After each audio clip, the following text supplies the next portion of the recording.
Ito na ngayon si Lulong ang pinakamalaking buhaya na nakuha dito sa atin sa Pilipinas na ngayon ay nandito na sa museum. Sa totoo lang, okay lang naman dito si Lulong.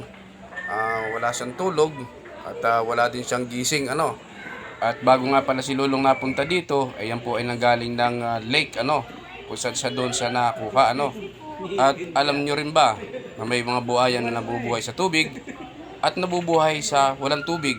Minsan pa nga nasa city at may escort pang kasama. Patlang-patlang ng ibin niya.